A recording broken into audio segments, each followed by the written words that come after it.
Bahkan batin, sikap batin itu berpengaruh pada DNA seseorang. Yang itu bisa diwariskan. Misalnya dulu kakekmu pacaran terus patah hati. Ya. Karena patah hati terus sumpek terus kakekmu itu hidupnya murung, terbayang-bayang pacarnya terus meskipun kawin sama orang lain. Nah, kemurungan ini biasanya kan kalau ditinggal itu sangat dalam kan yang diingat terus itu. Ini bisa mempengaruhi struktur DNA-nya. Dan ini bisa diwariskan.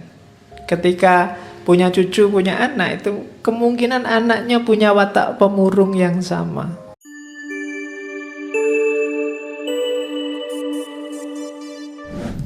Assalamualaikum warahmatullahi wabarakatuh.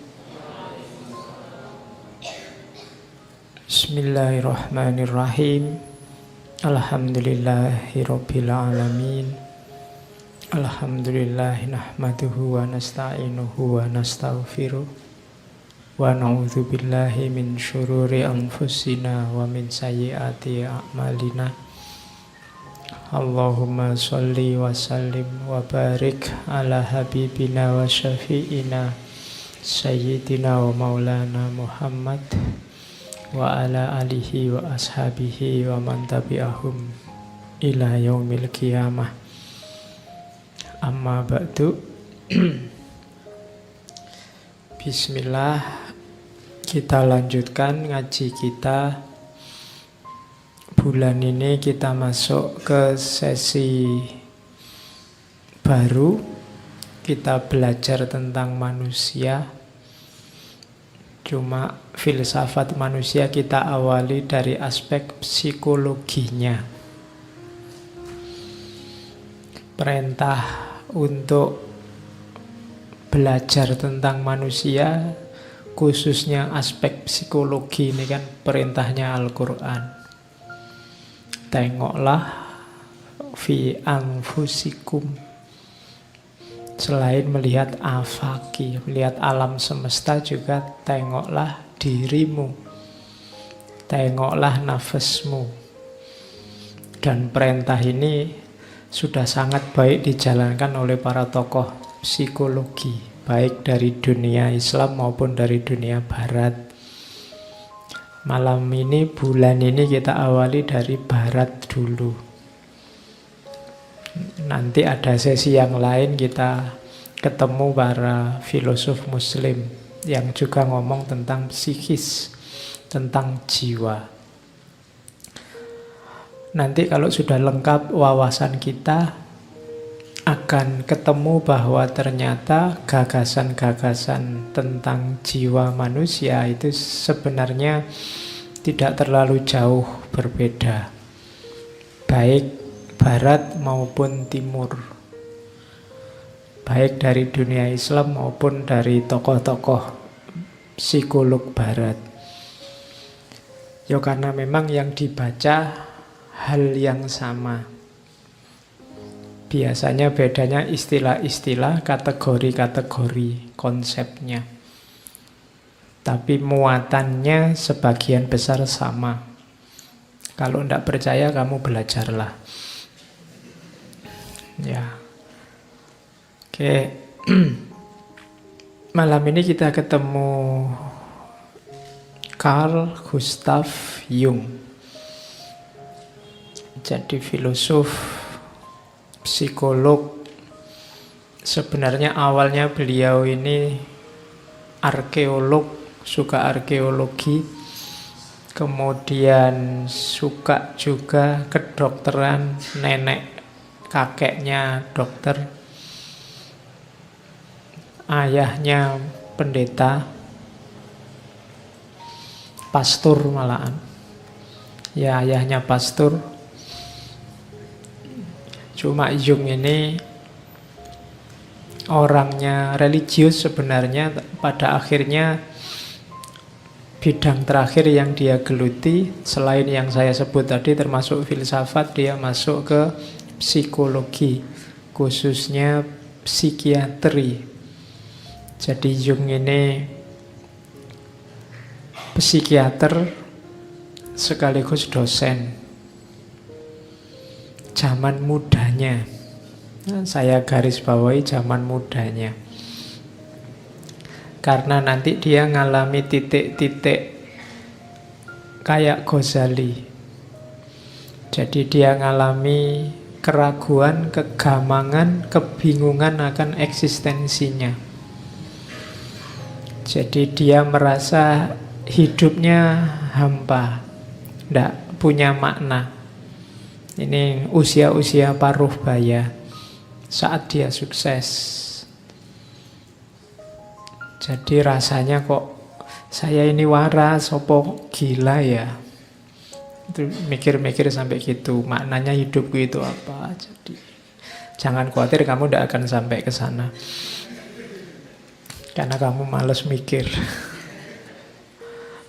Itu untungnya kita mikirnya nggak terlalu dalam. Jung ini sebelum dia mengalami semacam depresi itu dia aktivis juga. Dia aktif juga di dunia psikiatri, psikologi, psikoanalisis. Dia awalnya semacam bersahabat dan berguru pada Sigmund Freud. Tapi nanti di beberapa ide dia tidak cocok sama Freud. Satu ketika di satu seminar malah sampai gegeran. Di panel tapi terus gegeran sama Freud. Terus tidak akur. Mengembangkan konsepnya sendiri-sendiri. Ilmuwan itu kalau gegeran bagus karena lahir teori-teori baru. Tidak apa-apa. Kalau kamu kan kalau gegeran hasilnya ngerusak. Tapi kalau orang pinter itu gegeran tidak masalah. Beda pendapat, ayo, tidak apa-apa. Bila perlu harus beda pendapat, biar lahir teori baru, konsep baru. Tidak jadi orang yang manutan saja. Tidak mentang-mentang muridnya Freud terus manut saja gagasannya Freud. Tidak cocok juga tidak apa-apa. Buktinya apa? Ya Jung ini, dia nanti akhirnya punya banyak konsep yang bagi beberapa orang menyempurnakan teorinya Freud dalam dunia psikoanalisis. Oke, mungkin watak suka bingungnya ini diwarisi dari ibunya. Ibunya, bapaknya pastor tapi ibunya kabarnya agak mengalami depresi, jadi tidak pernah keluar dari kamar. Dan itu mungkin ada bekasnya. Karena Jung ini objek penelitiannya dirinya sendiri. Jadi dia membedah dirinya sendiri. Itu tadi yang saya bilang, bacalah dirimu. Oke, Jung ketemu Tuhan enggak? Katanya man arofa nafsahu arofa robahu. Iya. Jadi Jung ini salah satu psikolog yang percaya pada dunia spiritualitas. Dia percaya pada adanya Tuhan. Dia bahkan kalau ditanya, Jung kamu percaya Tuhan enggak? Enggak, saya enggak percaya, tapi saya tahu. Jadi tahu bahwa Tuhan itu ada. Saya bukan hanya percaya. Kalau kita kan levelnya masih percaya. Kalau dia sudah level tahu. Satu kelas lebih tinggi dari kita, karena level pengetahuan itu kan ya lebih mantap daripada hanya sekedar percaya. Kalau kamu tak ceritain di Gamping sana ada sate enak sekali, nah, itu kan karena saya yang ngomong terus kamu percaya kan.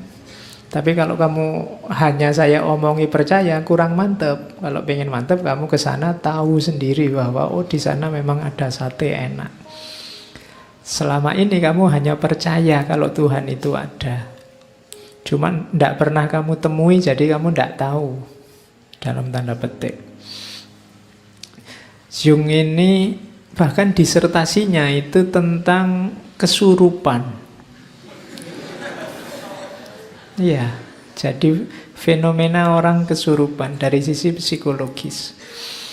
Nanti kamu cari disertasinya Jung itu untuk mengungkap bahwa ada timbunan-timbunan bawah sadar yang nanti keluarnya antara lain gejala psikis yang hari ini kita sebut kesurupan. Dan itu secara psikologis. Jung juga konsepnya banyak menjelajah agama-agama Katolik, Buddha, Hindu. Dia jelajahi semua dan dia sangat yakin ada state wilayah yang namanya spiritualitas, yang itu diri tertingginya manusia. Cuma malam ini saya tidak banyak ngomong tentang pandangannya Jung tentang agama. Di kesempatan lain kita omongkan karena harus agak panjang. Malam ini saya hanya bawa konsepnya tentang kepribadian. Ya ini nanti jadi dasar pandangan-pandangannya Jung yang lain. Oke, jadi itulah seorang Jung. Kalau dalam biografinya yang bisa mengikat Jung sehingga tidak stres beneran, sehingga dia tidak mengalami kehambaan total bahwa hidupnya tidak bermakna, itu keluarga. Jadi dalam banyak hal dia merasa tidak bermakna, kecuali karena dia punya istri, punya anak. Paling tidak katanya Jung, aku ini masih bermakna bagi istriku dan anakku. Nah itu enaknya tidak jomblo itu di situ. Ya, kalau kamu tidak punya pasangan, tidak ada sendenane. Tapi yang punya istri, paling tidak kan bagi istriku aku bermakna, bagi anakku aku bermakna. Kalau kamu sendirian mau sandaran ke siapa? Oke, bismillah kita mulai ya. Pandangan-pandangan Jung tentang kepribadian. Secara umum itu gambarnya. Nanti gambar itu saya jelaskan per poin ke belakang. Cuma silahkan dilihat saja. Nanti yang mendengarkannya MP3 ya berarti tidak bisa lihat gambarnya. Dibayangkan saja melihat gambar. Nanti tiap poinnya saya jelaskan satu-satu. Jadi diri kita, bagian mental, bagian kepribadian itu isinya sebenarnya dua. Ada yang kita sadari, ada yang tidak kita sadari.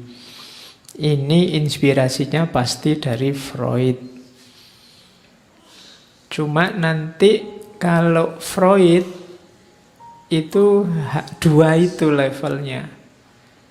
Tapi kalau di Jung yang tidak disadari itu ada dua, sehingga jadinya terus tiga. Yang kita sadari itu ego, yang tidak disadari ada dua. Yang pertama personal unconsciousness, ketidaksadaran personal. Ada kolektif unconsciousness-nya hilang itu. Ketidaksadaran kolektif. Nanti kita lihat. Dan ketidaksadaran kolektif itu isinya 4. Archetype, anima atau animus, shadow, dan self. Yuk nanti kita bahas satu-satu.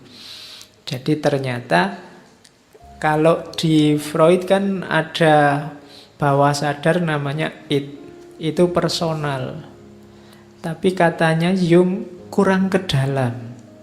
Masuk lagi lebih dalam, ada kolektif unconsciousness, ketidaksadaran kolektif. Yang ini sifatnya diwariskan oleh nenek moyang, yang juga membentuk kepribadian kita. Yuk nanti kita lihat pelan-pelan. Jangan kesusu. Kalau bahasanya anak sekarang dilemesin aja, jangan kaku-kaku. Kamu ndak usah mencureng mikir serius, nanti malah ndak masuk. Ya, kamu harus santai, terbuka, nanti bisa masuk. Oke, kita lihat ya. Ego. Ego ini jiwa sadar. Kalau ini kalian hari ini sekarang duduk baca buku, nulis, minum, itu kan dilakukan dengan sadar. Persepsi-persepsi, ingatan-ingatan, pikiran-pikiran itu kan sadar. Loh sekarang sudah 8:30 itu kan sadar. Ini ego. Kelihatan di luar, ngontrolnya gampang. Kamu mau apa, ingin mikir apa kan gampang. Ego ini penting karena dari ego lah kita membangun identitas dan kontinuitas. Kalau ada pertanyaan siapa aku atau siapa kamu, jawabannya ya berdasarkan ego selama ini. Filsafat ego dibahas panjang lebar serius antara lain oleh Iqbal dulu. Jadi dengan ego ini kan kamu identifikasi, oh saya di sini mahasiswa Pak, saya di Jogja ini belajar. Kalau di kampus saya mahasiswa, kalau di rumah saya anak, kalau di mall saya konsumen, kalau di ini kan ego. Kamu membangun identitasmu berdasarkan kesadaranmu. Jadi ego isinya kumpulan gagasan, kumpulan tingkah laku yang kita kontrol, kita kuasai, kita tampilkan secara sadar. Hujan-hujan gini enaknya ngapain ya? Itu kan sadar, kamu bisa mikir. Besok pagi enaknya kemana ya? Itu kan sadar. Nah, itu level ego. Oke, kalau ini mudah, level sadar. Ada lagi, isinya ego itu ini.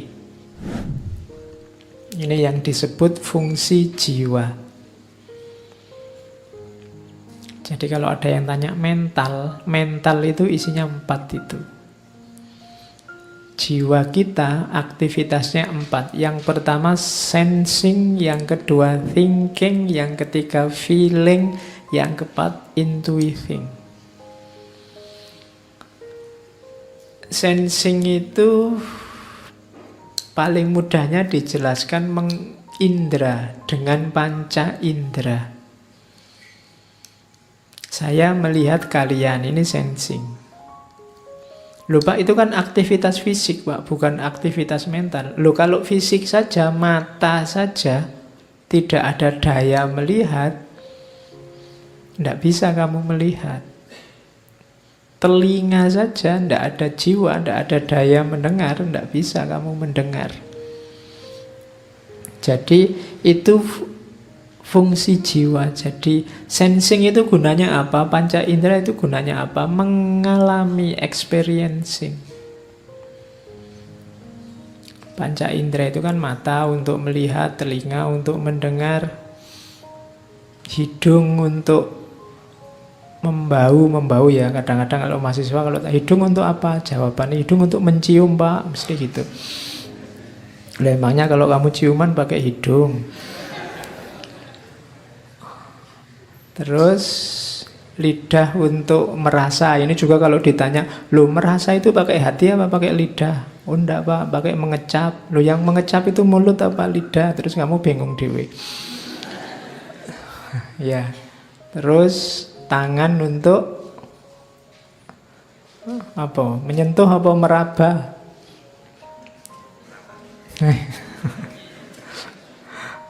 Nanti kalau tak tanya lagi, yang menyentuh dan meraba itu tangan apa kulit? Bingung nah. Ternyata level itu aja kita masih bingung. Itu panca indera paling simple. Gunanya apa? Mengalami, experiencing. Jadi ketika kalian mengalami, terus kan di situ muncul pengetahuan. Ada daya-daya yang terlibat sehingga muncul pengetahuan dari pengalaman itu. Itu yang pertama, sensing. Yang kedua, thinking. Kalau ini simple. Kalian sudah paham apa itu berpikir. Selama kesadaranmu masih ada, masih jalan, sensing, thinking, feeling, intuiting itu otomatis jalan. Thinking itu berpikir, wah ini mumpung ndak hujan, enaknya pakai kaos saja nanti mungkin sumuk. Nah, itu thinking. Otakmu itu sebenarnya organ tubuh yang paling capek itu akal, otak. Tidak pernah kamu berhenti selama kamu sadar. Kamu begitu masuk ke tadi sampai gerbang nonton, oh sudah banyak yang datang. Itu kan ini pikiran. Terus kamu parkir, begitu masuk, minumnya belum ada. Itu kan juga pikiran. Kamu masuk lagi, nyari tempat yang enak, yang bisa senden. Itu pikiran juga. Ini tidak pernah istirahat. Begitu kamu sadar bangun, pikiranmu itu jalan terus. Makanya levelnya level kesadaran. Jadi itu dua aktivitas utama. Yang ketiga, feeling. Feeling ini hubungannya sama rasa. Jadi evaluating experience itu feeling. Misalnya tehnya panas, awalnya sensing. Kamu simpulkan panas itu thinking. Rasa panas itu feeling. Nah, hasilnya apa? Intuiting. Kalau intuiting itu pengetahuan, pemahaman yang muncul tanpa sensing, thinking, feeling. Jadi tiba-tiba muncul di kepalamu apa saat kamu sadar, itu intuiting. Tidak ada angin, tidak ada hujan, tiba-tiba, wah ini kalau ada gorengan enak ini. Muncul tiba-tiba ide gorengan, itu semacam intuiting. Kok enggak tadi-tadi biar bisa beli di luar, di sini baru ngomong gorengan. Nah, itu intuiting.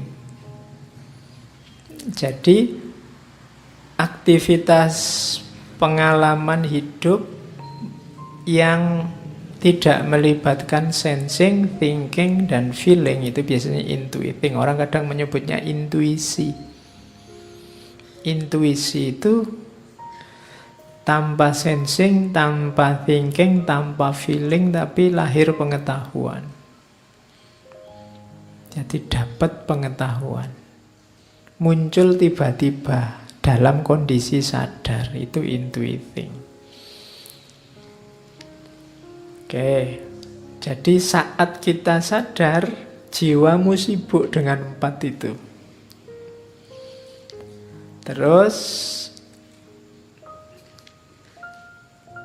modelnya apa? Ego yang sadar itu, ini teori selanjutnya yang terkenal sekali dari Jung tentang extraversion dan introversion. Kalian pasti sering dengar istilah ada orang yang introvert dan extrovert. 2 tipe kepribadian. Ini namanya sikap jiwa kalau katanya Jung. Ya ureanya panjang, tapi ringkesnya itu. Introvert itu biasanya orangnya pendiam, suka menyendiri. Terus ndak suka ngobrol ringan, ndak ada gunanya, dia males. Ngomong cuaca, hujan ya, dingin ya, ndak penting. Ngapain ngomong ndak ada gunanya, ya semua sudah tahu sekarang musim hujan. Jadi tidak suka basa-basi, tidak suka beramah tamah. Jadi wajahnya pokoknya datar, lurus, tidak suka, tidak ekspresif, polos pokoknya. Kalau bahasanya game itu poker face. Oke, jadi tidak suka rame-rame kayak gini. Mungkin dia duduknya di pojok-pojok gitu kalau ada. Kalau ada temennya ketawa, dia alah gitu aja ketawa. Ya, loh iya itu cirinya orang introvert. Dia tidak nyaman dengan keramaian. Dia lebih suka sedikit orang atau malah sendirian dia suka. Tidak suka diganggu. Kalau diganggu dia sebel, dia pengennya menyendiri. Itu biasanya orangnya introvert. Pendiam. Terus awas biasanya. Dia selalu lihat lingkungan sekeliling. Selalu waspada. Sebelum ngomong dia mikirnya panjang. Jadi banyak berpikir sebelum ngomong. Itu antara lain cirinya itu. Kalau sudah ngomong biasanya serius, terus to the point, tidak mau basa-basi. Kalau sudah jengkel tidak bisa diajak ngobrol, diem aja. Mau dari mana mas? Dari tadi. Ya, itu sebenarnya kalau ada orang jawab kayak gitu, maksudnya apa? Sudahlah, kamu tidak usah tanya-tanya, minggirlah. Jadi bukan urusan dia ingin ngelucu, ya memang kamu minggir, jangan deket-deket. Males aku jawab pertanyaanmu, kan gitu. Jangan ganggu. Kok jalan saja mas? Ya emangnya ngerangka misalnya. Itu pokoknya jawabnya apa enak ngono. Dia pinginnya sendiri. Itu orangnya kecenderungannya introvert. Yo ilustrasinya begitu, tapi maksudnya pendiam, tidak suka keramaian. Jadi yo kalian bisa meraba dirimu, lebih suka banyak teman atau lebih suka sendiri. Kalau lebih suka sendiri, ya nanti kecenderungannya mungkin introvert. Ada kebalikannya ekstrovert. Kalau ekstrovert ini suka rame, selalu antusias, semangat, wow, suka sosialisasi, berinteraksi, bergaul mudah. Kalau ngomong kadang tidak dipikir spontan. Yang penting rame. Kalau dia ada terus jadi rame, pandai mencairkan suasana. Terus suka caper. Ya, orang suka keramaian, suka bareng-bareng itu kan biar orang mendekat ke dia terus, makanya dia suka cari perhatian. Karena dia menyukai popularitas, biasanya kelihatan pede, sigap. Selalu dikelilingi banyak orang karena memang dia ingin bareng banyak orang. Ini biasanya orang ekstrovert. Jadi kepribadian yang keluar. Kalau introvert kepribadian yang ke dalam. Jadi mungkin rame di dalam dirinya. Kalau ekstrovert itu rame dalam dirinya dikeluarkan. Ya setiap orang sebenarnya punya kadar tertentu, cuma ada dominannya. Kalian kecenderungannya suka yang mana? Ekstrovert apa introvert, itu sikap jiwa. Ya tinggal kalian hitung dalam sehari-hari itu kalian lebih banyak dan lebih suka bergaul rame dengan orang apa menyendiri. Ya nanti kelihatan lah ya. Kalian juga begitu, kalau lihat temanmu introvert atau ekstrovert ya harap dimaklumi karena itu watak, sikap. Yang introvert dipaksa banyak omong susah. Kebaliknya yang ekstrovert kamu suruh diem lebih susah lagi. Dia pinginnya rame. Nanti ada apa-apa dikomentari, ada apa-apa rame. Itu ekstrovert. Kalau nonton sepak bola sama orang ekstrovert enak. Kalau sama orang introvert diem dia, tidak bisa teriak-teriak. Ya, malah mungkin dia tidak suka bising, berisik. Tidak mungkin dia diajak nonton konser musik rock misalnya, tidak iso dia.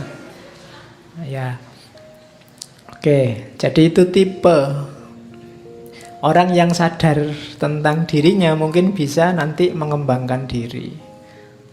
Yo ini bukan harga mati, bisa dibiasakan, bisa dilatih, itu nanti namanya pengembangan diri. Tapi punya karakter dasar introvert atau ekstrovert. Terus, nah. Itu tadi yang sadar. Jadi dalam kesadaran tadi ada sikapnya jiwa, ada fungsinya jiwa, yang itu berada dalam ranah namanya ego.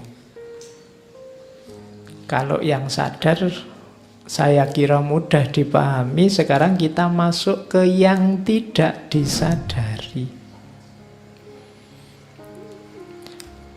Uniknya dunia ketidaksadaran ini, kita juga tidak sadar bahwa ketidaksadaran ini banyak nyetir wilayah sadar. banyak mempengaruhi wilayah sadar. Cuma kita tidak sadar, wong memang namanya ketidaksadaran. Iya, kalimatnya bulat. Jadi ketidaksadaran kita tentang banyak. Ketidaksadaran itu bukan berarti tidak punya atau tidak ada. Ada sesuatunya. Cuma kita tidak tahu. Karena kita tidak tahu, tidak kita munculkan, dia tidak hadir dalam kesadaran. Tapi dia ikut nyetir kesadaran kita. Yang tampil di ego tadi kan gampang kelihatan di luar. Kalau ini tidak kelihatan. Yang pertama namanya personal unconsciousness. Ketidaksadaran personal. Ini isinya antara lain pengalaman-pengalaman. Dulu waktu ngalami disadari, tapi terus direpresi, dilupakan, disingkirkan, diabaikan. Jangan salah, meskipun kamu cuekin, pengalaman itu terekam dalam dirimu. Mungkin menurutmu tidak penting atau memalukan atau apalagi tidak terlalu serius, jadi kamu anggap sambil lalu saja. Tapi itu jiwamu merekam. Tidak kok Pak, saya sudah lupa. Loh ya kamu tidak tahu saja. Dia jadi koleksi ketidaksadaranmu. Yang ini diam-diam nyetir dunia sadarmu. Nah ini yang makanya katanya Jung itu hati-hati. Nanti katanya Jung banyak hal yang tidak sadar nyetir kita. Terus kita kaget dengan hasilnya. Dan itulah selama ini katanya Jung yang kita sebut takdir. Tapi itu sebenarnya bukan sesuatu yang tiba-tiba datang kayak sulap takdir itu. Tapi kamu tidak sadar ada yang mengarahkan sejak bawah sadarmu. Oke, saya tadi ujian jawabnya ngawur loh Pak. Tapi ternyata katanya dosennya benar Pak. Jadi saya lulus akhirnya. Padahal saya ngarang loh. Jangan-jangan kamu tidak ngarang. Tapi ada koleksi bawah sadar yang kamu tidak ngerti bahwa kamu tahu. Terus kamu nulis aja sak senengmu, yang penting ono jawabannya. Kok yang dilalah pas. Nah itu koleksi bawah sadar. Kamu merasa dirimu itu orangnya sabar loh. Tiba-tiba begitu marah, orang sak kos-kosan bubar semua. Misalnya. Kamu tidak mengira bisa begitu. Saya kok gitu ya? Apa memang sudah takdirnya saya kayak gini ini? Ditakdirkan Allah sekarang bisa marah? Tidak. Koleksi-koleksi itu sudah ada. Cuma kamu tidak sadar saja. Selama ini tutur katamu lembut. Tapi begitu ndak suka sama orang, caci makimu ngalah-ngalahi yang biasanya miso. Padahal dari mana kamu dapat kosakata itu? Itu pasti dari bawah sadarmu. Saya ndak pernah ngapalin kata-kata pisuan loh Pak. Loh ndak, mungkin kamu baca WA teman-temanmu maki-maki, baca Instagram ada orang maki-maki. Yuk, terus kamu lupa, alah ini maki-maki ini jelek. Loh tapi tadi kan sudah kamu baca. Kosakatanya sudah nempel dalam dirimu. Ya memang kamu buang, tapi dia ndak hilang, dia masuk ke bawah sadar. Jadi begitu kamu marah, kontrol terhadap wilayah sadar hilang, tampil dia ke atas. Keluarlah caci maki dari mulutmu. Personal unconsciousness. Nah, dalam wilayah tidak sadar ini ada namanya kompleks. Kompleks bukan tempatnya kos-kosan atau tempatnya kontrakan ya. Jadi kompleks itu kelompok gagasan, kelompok persepsi, kelompok pikiran yang kita tidak sadar bahwa itu terstruktur, yang membentuk kesadaran kita. Jadi contohnya begini kompleks itu, coba ya. Kompleks itu organized group of thought. Misalnya pandanganmu tentang ibu. Ibu itu kamu di kepalamu masing-masing ada pemahaman tentang apa dan siapa itu ibu. Tapi kamu tidak sadar bahwa pemahamanmu tentang ibu itu banyak sekali unsurnya. Dia sangat kompleks. Ibu itu bisa sumbernya dari ibumu sendiri, atau ibunya orang lain yang kamu pernah berinteraksi dengan mereka. Bisa juga kamu sendiri yang kebetulan pengalaman jadi ibu, yang perempuan ya, bukan laki-laki. Nanti kalau laki-laki jadi ibu nanti lucu. Terus mungkin bacaanmu tentang ibu, atau mungkin pengalamanmu dulu waktu kecil diasuh oleh ibu. Sumbernya banyak. Yang ini kemudian menstruktur jadi satu, secara tidak kamu sadari muncul kesanmu, pandanganmu tentang ibu.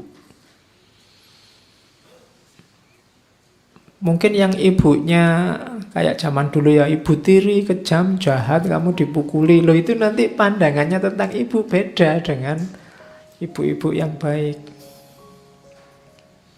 Dari mana itu? Ya dari kompleks ini. Hal yang sama terjadi dengan pandanganmu tentang dosen, pandanganmu tentang tokoh A atau tokoh B, atau partai A atau partai B. Itu seolah kamu, oh ini saya mikir sendiri Pak, ngalami sendiri secara rasional dari pengalaman sensing, thinking. Enggak. Bawah sadarmu mainnya juga banyak, cuma kamu enggak tahu. Entah kamu punya pengalaman apa, mungkin kamu membaca apa, atau kamu lihat orang lain mengalami apa, yang sekarang kamu lupa, tapi dia menstruktur di bawah sadarmu. Itulah namanya kompleks. Kalau ini ketidaksadaran individual. Ini yang mirip kalau di Freud namanya id. Kan ada id, ego, dan super ego. Jadi ID, it. Jadi dia tidak kelihatan tapi menentukan.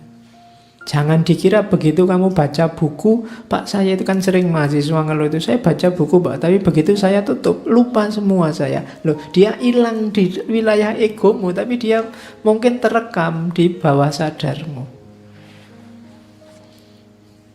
Dia ikut menentukan wilayah sadar, cuma kamu tidak sadar. Oke. Terus. Nah, wilayah kedua tadi. Kalau yang awal-awal tadi, mulai ego sampai wilayah ketidaksadaran personal, bisa diulang rekaman ketika kita ngaji tentang Sigmund Freud. Yang original dari Jung ini collective unconsciousness, ketidaksadaran kolektif. Ini wilayahnya lebih dalam lagi dibandingkan ketidaksadaran personal. Katanya Jung, ini mungkin ada pengaruh ajaran-ajaran agama tertentu mungkin, bahwa begitu kita lahir, kita ini bukan papan kosong. Kita mewarisi apa? Hal-hal, ingatan-ingatan. Mungkin dulu nenek moyang kita punya cita-cita apa, punya keinginan apa, punya harapan apa, punya semangat untuk ngapain. Yang semacam ini nanti bisa diwariskan dari generasi ke generasi, akumulatif. Katanya Jung, ada sisa psikis perkembangan evolusi manusia yang menumpuk dari generasi ke generasi. Dan ini, apalagi yang ini, yang tadi aja nggak disadari, apalagi yang ini. Collective unconsciousness. Itu yang bikin misalnya kadang-kadang kamu heran, kok bisa ya orang Yahudi itu seperti itu semua. Mungkin cerdik, cenderung agak tricky, kemudian kok bisa ya etnis ini kok sukses terus kalau bisnis. Kok bisa ya? Nah, itu ada warisan-warisan dari nenek moyangnya. Otomatis begitu. Kadang-kadang kamu usaha mati-matian, gak sukses-sukses. Tapi dari etnis itu temenmu cepet banget. Cuma ngapain aja terus jadi kaya. Itu ada collective unconsciousness. Jadi dia otomatis dia mewarisi itu dari nenek moyangnya. Jadi diwariskan dari kakek nenekmu. Tadi ada orang introvert, ada orang ekstrovert, itu bisa dilacak ke belakang dulu-dulunya. Kemungkinan kakek nenek moyangnya kecenderungannya seperti itu juga. Ya meskipun tidak harga mati, tapi ini nyetir kepribadianmu. Makanya ada, kalau orang Jawa itu cenderung lembut, cenderung tidak mau show, cenderung melunak. Sementara etnis tertentu biasanya lebih suka keras, lebih suka tegas, lebih suka. Itu warisan genetik. Saya pernah baca buku itu, bahkan batin, sikap batin itu berpengaruh pada DNA seseorang. Yang itu bisa diwariskan. Misalnya dulu kakekmu pacaran terus patah hati. Ya. Karena patah hati terus sumpek terus, kakekmu itu hidupnya murung, terbayang-bayang pacarnya terus meskipun kawin sama orang lain. Nah, kemurungan ini biasanya kan kalau ditinggal itu sangat dalam kan, yang diingat terus itu. Ini bisa mempengaruhi struktur DNA-nya. Dan ini bisa diwariskan. Ketika punya cucu, punya anak, itu kemungkinan anaknya punya watak pemurung yang sama, meskipun belum diputus pacarnya. Hidupnya jadinya nggak ceria. Kenapa? Warisan DNA. Ada buku yang bahas bagaimana DNA itu bisa dibangkitkan, bisa diwariskan, bisa dimanipulasi. Kalau DNA ini kan warisan, struktur. Jadi kalau kamu cengenges-cengenges, apa kamu ngamuan, apa kamu itu coba dicek ke atas. Ya, kira-kira mewarisi DNA yang mana? Dan ini berpengaruh itu kalau katanya Jung, struktur otak, ras tertentu. Jadi ketidaksadaran kolektif ini hati-hati. Kalau dia dominan, orangnya kadang-kadang bisa terjebak, kalau sakit jiwa namanya fobia, delusi. Kalian kan nggak tahu ujungnya kemana, tiba-tiba kok saya kok fobia ya sama ketinggian.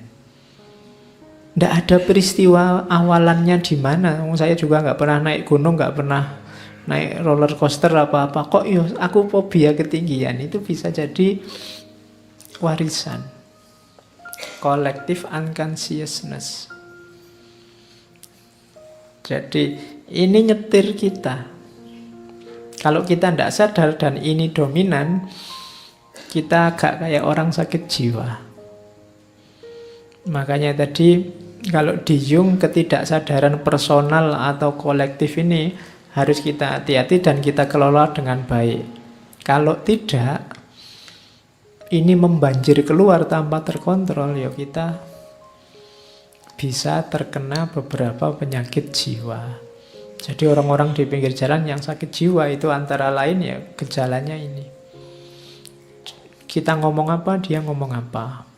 Karena dia tidak bisa lagi mengontrol wilayah kesadarannya.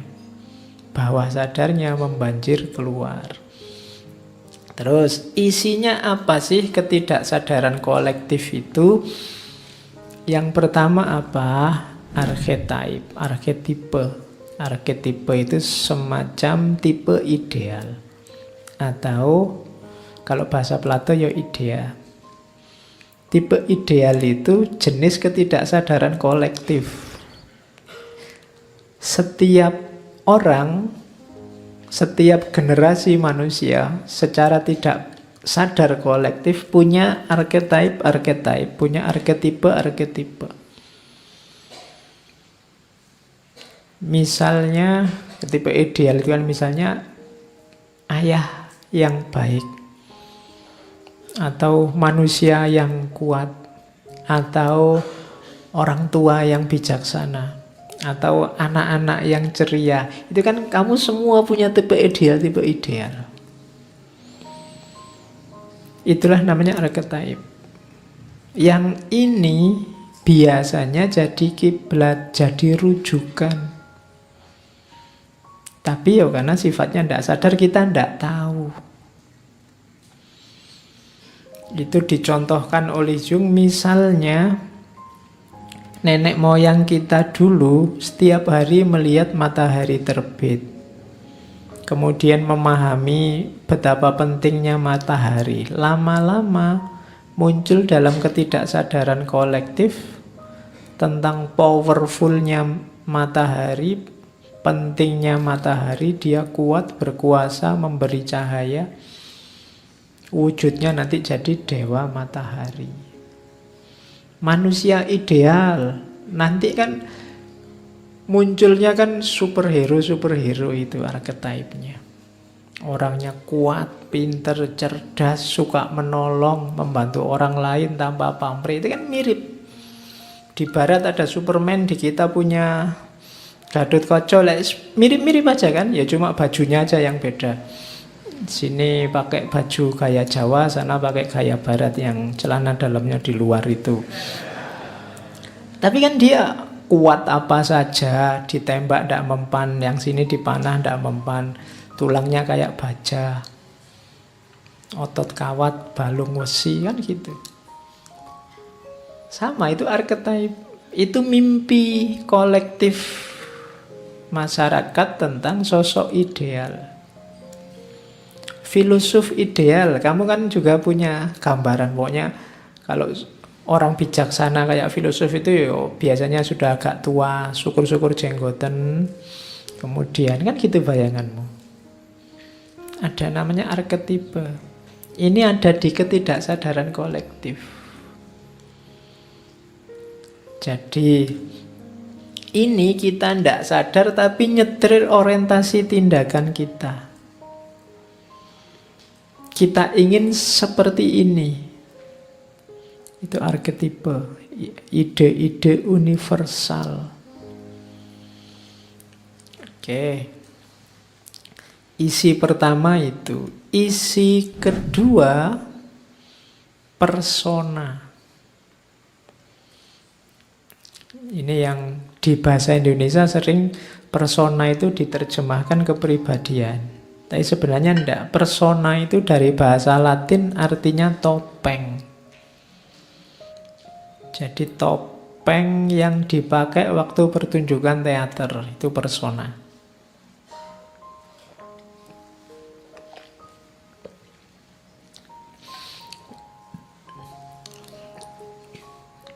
Jadi kita hidup tiap hari, mau atau tidak, itu kan pakai topeng. Kemarin-kemarin kan kalian merasa bahwa pakai topeng itu tidak otentik. Tapi di teorinya Jung ini, kalau kamu tidak pakai topeng, kamu tidak bisa hidup bersama orang lain. Itu loh. Misalnya di ngaji sini saja, kalian posisinya sebagai yang mendengarkan, saya yang ngomong. Itu kan kalian mau ndak mau sekarang harus pakai topeng. Kalian sebagai mahasiswa yang ikut ngaji, anak patuh yang duduk berjam-jam menghadap ke sini, itu jenis topeng. Kalau boleh kan kamu pinginnya sambil tiduran bawa bantal biar saya ngomong, kamu kan. Tapi kan kamu ndak bisa. Kamu terpaksa harus duduk bersilo, sikile geringgingen terus. Itu kan jane kamu ndak pingin begitu. Berarti apa? Kamu kesini pakai topeng. Di kampus juga begitu kan. Saya mahasiswa, mau ngerokok ndak berani, ada dosennya. Karena di sana ada larangan ngerokok. Akhirnya kamu di kampus nggak ngerokok. Ini jan-jannya topeng. Padahal kamu pingin ngerokok, di sana ndak boleh. Di rumah kamu jadi anak, mau ndak mau konsekuensinya anak itu ya harus patuh sama orang tua. Orang tua nyuruh A ya A, orang tua nyuruh B ya B. Ini kan mau kamu di rumah pakai topeng jadi anak. Di kampus kamu pakai topeng jadi mahasiswa. Di masjid kamu pakai topeng jadi orang soleh. Kalau ke masjid kan kamu gayanya kan kalau orang soleh. Padahal kamu ya nggak mau gitu. Kalau bisa sholat itu mau nggak seribet itu misalnya, nggak serumit itu. Tapi kan nggak boleh, ada aturannya. Jadi dan kamu ikut aturan itu. Topeng-topeng ini nanti yang dikenal sebagai persona. Jadi inilah jembatan yang menghubungkan kita dengan lingkungan sekitar. Ini tidak terelakkan katanya Jung. Mau tidak mau kita harus pakai topeng. Kalau kamu asli menunjukkan keinginanmu, dirimu apa adanya, ya kadang cocok, kadang tidak dengan lingkunganmu. Kayak misalnya, Pak ngaji ini kalau ndak hujan gini sumuk, saya itu pengen nyopot baju ya misalnya. Tapi kan kamu ndak bisa. Kenapa? Yang lain nanti kabur kalau kamu nyopot baju. Aturannya memang di sini harus pakai baju kan gitu. Kamu nggak bebas. Kalau kamu ingin bebas, kamu jangan masuk ke sini, masuk di kamarmu, kamu bebas. Kamu ndak butuh topeng lagi. Tapi apa bisa lepas topeng? Ndak. Kamu lepas satu topeng, ganti topeng yang lain, katanya Yu. Jadi kita hidup ini dari topeng ke topeng. Aslinya gimana? Aslinya ya topeng itu.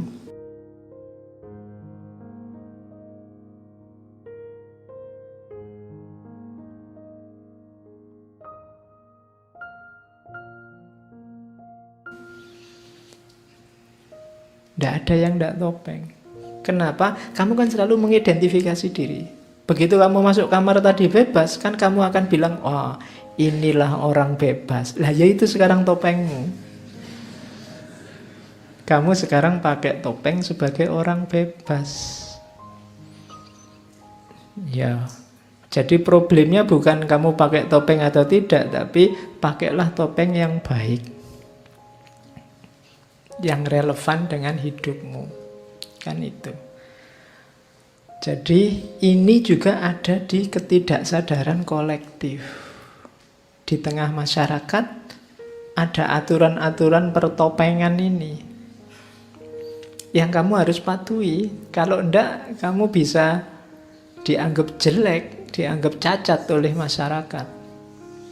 Kamu enggak ikut rumus anak yang baik, oh kamu bisa diusir dari rumah. Kamu tetap harus pakai topeng yang baik. Dari mana rumus anak yang baik itu? Ketidaksadaran kolektif. Jadi masyarakat punya rumusnya sendiri meskipun tidak disadari. Jadi hati-hati, kita harus bisa milih topeng yang baik. Masalahnya apa sih dengan topeng itu? Masalahnya bukan kamu jangan pakai topeng atau harus pakai topeng. Saya bilang tadi kamu pasti tak pakai topeng, cuma hati-hati, ada bahayanya juga kalau kamu salah pakai. Salah pakai itu seperti apa? Yang pertama biasanya orang itu ketika dia terbiasa dengan satu topeng, terus dia mati-matian mempertahankan topeng itu, dan di mana-mana dia pakai topeng itu. Oh ini bahaya kalau sudah kayak gini. Bisa sakit jiwa. Bahwa saya suka ngasih tahu kamu filsafat, aku senang sekali pakai topeng filsafat itu, tapi begitu pulang ketemu anak-anakku yang SD, kan topeng filsafatnya harus tak copot. Dan sama anakku sing SD aku ngomong filsafat, ndak nyambung. Bahwa kamu ustadz mungkin kamu biasa khutbah Jumat, iya. Tapi begitu pulang ke rumah ngobrol nongkrong di angkringan sama tetanggamu kan kamu ndak harus khotbah Jumat di situ. Nanti di angkringan kamu khotbah qala Allahu ta'ala ngono. Bahwa khotbahmu enak iya, tapi waktu ngangkring ya ndak usah khotbah. Pakai topeng yang lain. Ada orang yang fanatik dengan topengnya karena dia seneng dengan topeng itu dan di mana-mana dipakai. Ya kalau cocok, kalau ndak cocok, kamu bisa dianggap sakit jiwa atau jangan-jangan memang sudah sakit jiwa.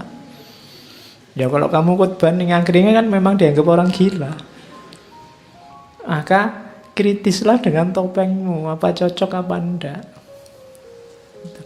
Kapan topeng itu dipakai? Gitu loh. Hari ini kan banyak konflik karena orang lupa membaca topengnya dan lupa menanggalkan topengnya.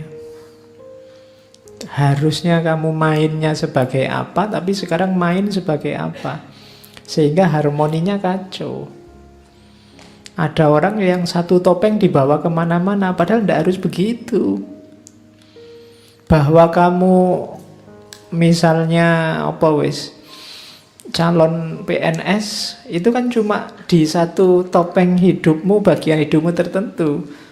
Di bagian yang lain kamu bukan calon PNS, bukan CPNS. Jangan dipakai terus topeng CPNS itu. Gitu loh. Jangan dipakai terus kamu santri ngaji filsafat itu ada. Ya kalau waktu ngaji gini kamu santri ngaji filsafat.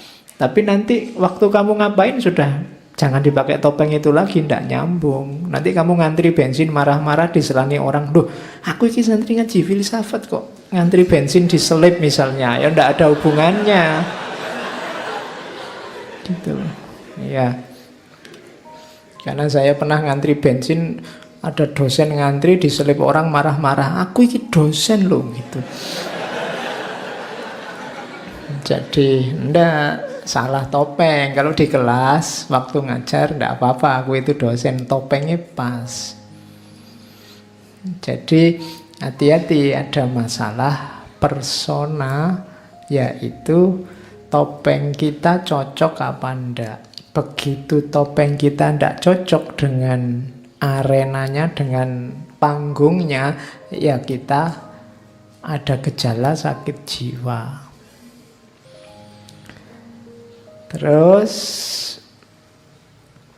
yang kedua adalah ada bahayanya lagi ketika kita sadar bahwa kita perlu topeng-topeng. Pada akhirnya terus kita sangat ketakutan atau sangat peduli dengan pendapat orang tentang topeng kita. Ini juga bisa bahaya. Jadi memunculkan fobia, memunculkan orang, kamu selalu takut dengan penilaian orang lain terhadap dirimu. Kita selalu sibuk maunya orang lain apa, masyarakatku inginnya apa, dan kamu ikuti. Sehingga akhirnya kamu sendiri tidak punya keinginan. Kamu tenggelam di tengah masyarakat. Hidupmu hanya sibuk memenuhi tuntutan maunya orang lain. Ini juga sakit jiwa juga dalam tanda petik. Jadi bahwa kamu pakai topeng ya, tapi keputusanmu pakai topeng apa untuk situasi apa itu kan harus keputusanmu sendiri. Hari ini kan kita orang lain itu sangat menyusahkan dalam ranah tertentu. Maka hati-hati, jangan kehilangan dirimu. Topengmu benar tapi kamu kehilangan dirimu, yang ditopengi apa terusan? Jangan kehilangan jati diri. Orang lain berhak komentar, tapi komentarnya orang lain tidak selalu cocok, tidak selalu benar dengan situasimu. Iya kamu dengarkan, tapi tidak harus semua dipedulikan.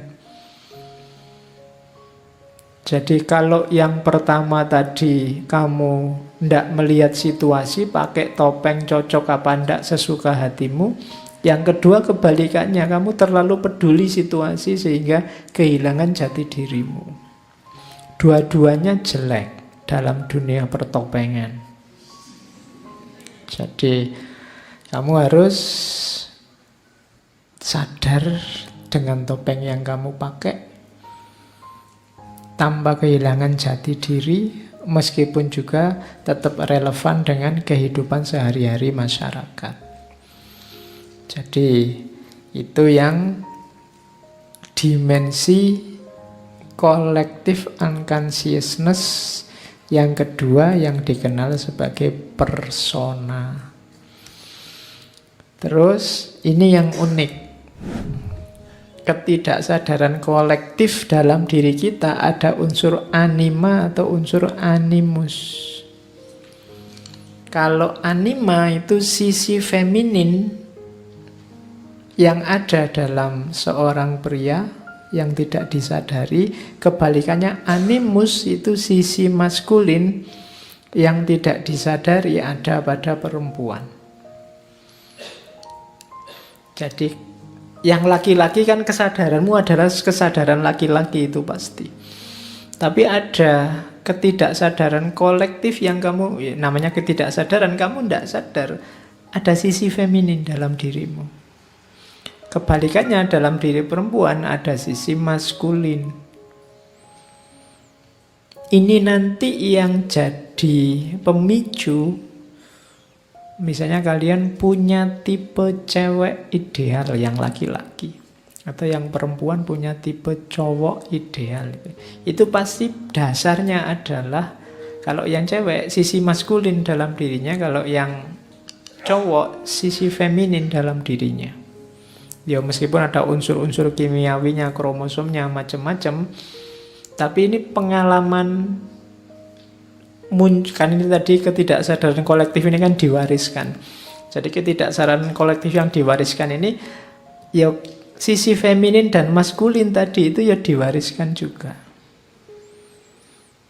Makanya coba kalian perhatikan ya, tipenya orang barat kayak gimana, tipenya orang timur kayak gimana, itu diwariskan. Kadang-kadang kalian heran, bule cakep-cakep sukanya kok kayak gitu ya misalnya. Kadang-kadang kan begitu.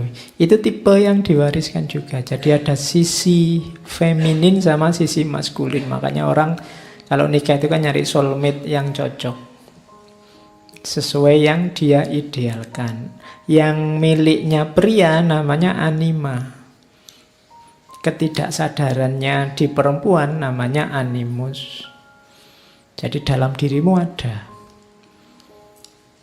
Ya nanti kalau ketidaksadarannya yang laki-laki kok isinya bukan feminin tapi maskulin, itu nanti yang keluarnya agak aneh.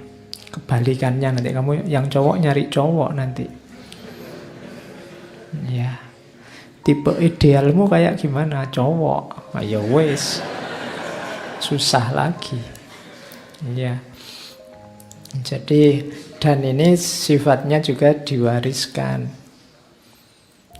Saya pernah baca novel dari tentang kehidupan di Afrika itu, orang-orang sana itu yang laki-laki mengidealkan perempuan yang kulitnya hitam dan mengkilat.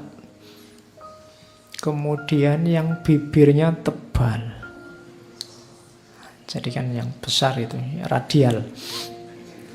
Anti-slim. Terus rambutnya keriting-keriting kecil-kecil. Itu kan kebalikanmu. Mereka kalau lihat orang kulitnya putih misalnya terus bibirnya merah itu mereka tidak suka, jijik.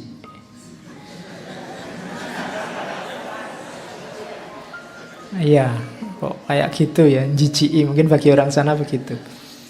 Mereka sukanya yang hitam, kulitnya berkilat-kilat, rambutnya keriting, bibirnya tebal. Sip itu, kata orang Afrika loh. Itu kan diwariskan. Selera ini kan diwariskan. Mungkin orang Jawa juga punya selera sendiri, orang luar Jawa punya selera sendiri, yang laki-laki punya ideal sendiri, perempuan punya ideal sendiri. Ini kalau ditanya mesti ya susah keluarnya. Kenapa? Ini ketidaksadaran kolektif. Jadi kamu tidak ngerti bahwa ini seleramu itu. Kadang kamu nyari alasannya kan susah. Apa sih yang kamu sukai dari dia? Tidak tahu Pak, ya suka aja.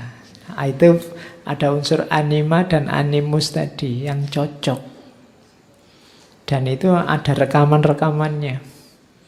Mungkin dari sisi wajah enggak, tapi nenek moyangmu merekam bahwa perempuan yang baik itu perempuan yang sabar. Maka mungkin parameternya sabar. Atau kayak orang zaman dulu, kayak di India itu perempuan yang baik itu kalau dulu yang subur. Jadi bisa punya anak banyak. Dan itu nanti parameternya kan. Makanya zaman dulu itu perempuan cantik itu kan gambarnya bukan yang langsing-langsing, yang perutnya rata, tapi yang perutnya agak besar sedikit. Coba lihat patung-patung Ken Dedes, patung itu kan perutnya agak besar sedikit. Dan mereka tidak sibuk senam, yoga, tidak macam-macam gitu. Karena cantik itu versi zaman dulu memang begitu. Yang kayak gitu, yang perutnya agak besar sedikit, itu simbol bahwa mereka subur, bisa punya anak banyak. Dibandingkan yang mungkin kurus-kurus, kerempeng, langsing itu. Yang sekarang diidolakan manusia hari ini, yang langsing-langsing itu. Itu anima sama animus. Ada pewarisan-pewarisan. Jadi ini ketidaksadaran kolektif. Kalau saya tanya kamu di level sadar, Anda Pak, saya tidak begitu, saya rasional loh Pak. Iya. Makanya kamu gak dapat sampai sekarang. Galilah anima dan animusmu untuk nyari pasangan. Oke. Nah, kalau tadi kan yang positif-positif, hati-hati ada ketidaksadaran kolektif, jenisnya namanya shadow. Bayangan. Ini yang disebut dark side, sisi gelap. Dalam dirimu ada sisi gelap. Cuma kamu tidak sadar. Jadi sisi gelap seseorang isinya insting-insting primitif negatif. Kejahatan, kemarahan, keserakahan. Kalau pakai bahasa ilmu jiwanya Islam ini nanti ya yang bahaim sama sabuiyah. Jadi unsur jiwa kebinatangan dan kebuasan. Setiap orang pasti punya sisi gelapnya. Cuma dia tidak sadar, kamu merasa dirimu baik terus. Padahal tidak. Ada sisi gelapmu. Kenapa kamu tidak tahu bahwa kamu punya kejelekan ini? Karena biasanya ini disembunyikan. Ini kebalikannya persona tadi. Kalau persona kamu tampilkan, kamu tunjukkan ke orang lain. Kalau shadow ini kamu sembunyikan. Biar orang lain tidak tahu. Dia tidak disadari, direpresi. Pokoknya di akun tidak. Nah, ada namanya defense mechanism. Defense mechanism itu mekanisme kalau orang nuduh kamu jelek, sebelum orang nuduh kamu jelek, kamu nuduh orang lain dulu jelek. Itu namanya defense. Biasanya apa defense mekanismenya? Ini sebenarnya teori dari Freud. Defense mekanismenya shadow itu proyeksi. Proyeksi itu sebelum kamu dituduh serakah, kamu nuduh orang lain dulu serakah. Jadi yang salah orang lain, bukan kamu. Itu namanya kamu proyeksikan sisi jelekmu ke orang lain. Kayak ada orang misalnya memperkosa. Loh jelas dia salah memperkosa, tapi kan dia masih, loh saya memperkosa sih, ya mungkin salah, tapi kan dia pakai rok mini sih salahnya. Dia, sehingga saya tertarik untuk itu. Jadi harus orang lain yang salah, jangan aku. Kenapa? Karena shadow ini disembunyikan.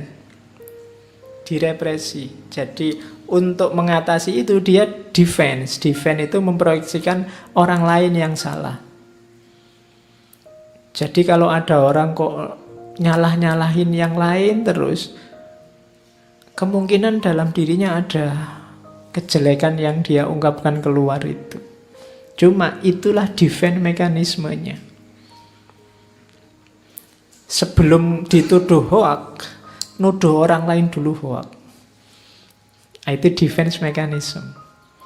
Sebelum dituduh bohong, cari dulu bagian orang lain, sisi kebohongannya mana. Ini kalau individu per individu gampang, tapi kalau massal bisa jadi perang. Misalnya, ras ini itu jelek, ras ini itu curang, ras ini itu penjahat semua, ras ini itu rusak semua, bisa perang. Atau agama ini, agama rusak semua, harus dimusnahkan. Aliran ini itu aliran ini semua. Itu kan awalnya defense mechanism. Tapi karena sifatnya massal bisa melahirkan perang. Jadi pelajari dirimu di aspek defense mechanism ini. Biar kamu sadar bahwa kamu juga punya sisi gelap. Tidak cuma orang lain yang jelek. Kamu juga punya aspek-aspek kejelekan. Jadi hati-hati dengan gaya proyeksi ini. Jeleknya di kita cuma yang kita timpa kesalahan orang lain. Kenapa kamu tidak tahu bahwa kamu jelek? Karena ini levelnya memang ketidaksadaran kolektif. Jadi ada unsur shadow tadi, bayangan. Kita sembunyikan biar tidak kelihatan, kita tampilkan persona yang baik ke tengah masyarakat. Padahal di balik itu ada kejelekan-kejelekan, kejahatan-kejahatan kita. Sebelum itu diungkap, kita proyeksikan kejahatan itu ke orang lain. Oke. Ini kan logikanya kayak daripada kita yang diteliti, mending kita yang neliti. Daripada kita yang dimaki, mending kita yang maki. Kalau tidak dibunuh, kalau nggak membunuh, kita yang dibunuh. Jadi mending kita membunuh saja. Nah, itu defense mechanism. Ini shadow. Jadi ayo masuk ke dalam, lihat dalam dirimu ternyata unsurnya macam-macam. Tidak sesederhana yang kamu bayangkan. Nah, keutuhan jiwa tadi semuanya nanti namanya self. Self ini jiwa yang utuh, terkontrol, ideal, lengkap, itu namanya self. Kalau tadi bawah sadarmu terkontrol, kesadaranmu terkontrol, jiwamu akan utuh, lengkap. Kemudian mengalami namanya self-realization, realisasi diri. Jadi membentuk ideal-ideal. Nah, proses menuju self yang ideal tadi namanya individuasi. Proses menuju individu yang lengkap namanya perkembangan kepribadian. Realisasi diri. Jadi pahami dirimu. Dirimu ternyata punya potensi macam-macam dan banyak, wujudkan itu. Nah, itu membentuk pribadi yang utuh, namanya self. Prosesnya namanya individuasi. Saya agak cepat ya. Terus tahapnya, ada tahap anak-anak, ada tahap remaja, ada tahap paruh baya, ada tahap tua. Ini sebenarnya ada batas umurnya. Tapi kadang-kadang ada orang yang sudah tua masih bergaya anak-anak, belum mateng, atau ada yang masih anak-anak kok rodok mateng.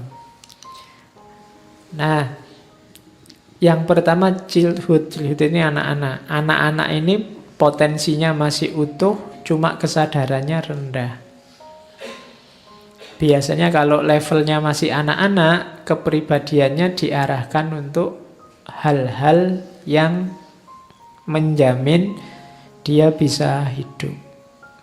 Latihan survive, itu anak kecil, makan, seneng-seneng urusannya. Kalau pemuda, saya tidak tahu kalian masuk pemuda apa sudah tua. Kalau pemuda itu kesadarannya sudah penuh. Cuma penghayatannya yang belum. Yang dilakukan masih adaptasi terhadap kehidupan sosial. Insting-insting dasar kehidupannya mulai utuh. Semangat, gairah, dan impulsif. Impulsif itu sama, bergairah. Mulai belajar untuk hidup yang sebenarnya, itu anak muda. Harusnya begitu. Saya tidak tahu apa ada anak muda yang tidak bergairah, tidak bersemangat, tidak impulsif. Tapi sebenarnya pasti begitu. Kok ada yang malas, Pak? Ya enggak, itu bersemangat untuk malas berarti. Ya. Saya sedang semangat sekali, Pak, untuk malas. Ya wis. Enggak apa-apa. Itu cirinya anak muda. Terus yang paruh baya, middle life itu penuh kesadaran ya 35 sampai 40 lah. Makanya tadi saya tanya, jangan-jangan ada yang sudah 35 meskipun masih jomblo. Nah, dia sudah masuk paruh baya. Biasanya puncak-puncaknya ada di middle life ini. Cuma kalau itu grafik, middle life ini grafik yang setelah puncak terus turun. Sampai akhirnya berakhir di old age, tua. Jadi belajar filsafat itu paling mantap ada di middle life. Itu biasanya orang sudah kurang ekstrovert, ekstrovertnya sudah mulai berkurang, kebijaksanaan, kecerdasannya mulai utuh, kemudian mulai komitmen nilainya mulai dalam, kecenderungannya mulai filosofis, spiritual, itu mudah masuk. Ini orang-orang middle life. Kalau sudah tua, sudah tingkat kesadarannya turun. Meskipun kualitasnya mungkin masih puncak, tapi tingkat kesadarannya turun, ya fisiknya juga sudah turun. Ini tahap-tahap perkembangan kepribadian, prosesnya tidak bisa diulang. Maka manfaatkanlah tahap-tahap hidupmu secara maksimal dan optimal. Karena tidak bisa dibalik. Nah, menjadi pribadi yang utuh tadi ada kalanya progresi, ada kalanya progresi. Itu semakin baik kamu, semakin baik, semakin menguasai dirimu, semakin bagus. Ada kalanya regresi. Kalau regresi itu kamu ingin baik tapi terhalang. Ingin jadi orang bijaksana tapi terhalang. Itu nanti yang terjadi regresi, mundur dulu sebentar. Biasanya cuma sebentar, tapi terus maju lagi, berkembang lagi. Jadi kepribadian itu berkembang terus. Orang itu semakin matang kepribadiannya. Kamu sadari atau tidak. Cuma ada yang berkembangnya cepat, ada yang berkembangnya lambat. Kenapa lambat? Banyak halangan. Macam-macam, mungkin halangan kamu serba pragmatis hari ini, halangan cari uang, halangan, nah itu kan halangan untuk kematangan kepribadianmu. Mungkin lingkunganmu nggak mendukung. Pingin bijaksana kaya filosof ning yo koncone celelekan kabeh misalnya. Yo kamu sudah dalil-dalil nyari quote yang bagus-bagus, cuma dicengengesi tok ro kancamu. Nah, itu kan kamu ndak jadi bijaksana akhirnya kan, kamu cuma diketawain tok. Begitu kamu ngomong quote filsafat, paling diketawa, ya Allah, mbok filsafat rek, mesti gitu. Kamu akhirnya regresi, nggak jadi progresi. Bisa. Sudah niat pengen jadi orang soleh, berangkat ke masjid, terus temenmu sweet, wah gitu, terus akhirnya ndak jadi, regresi kembali lagi. Kan bisa begitu. Tapi ada yang cepat, lingkungannya mendukung. Bisa begitu. Jadi ada perkembangan jiwa itu progresi dan regresi.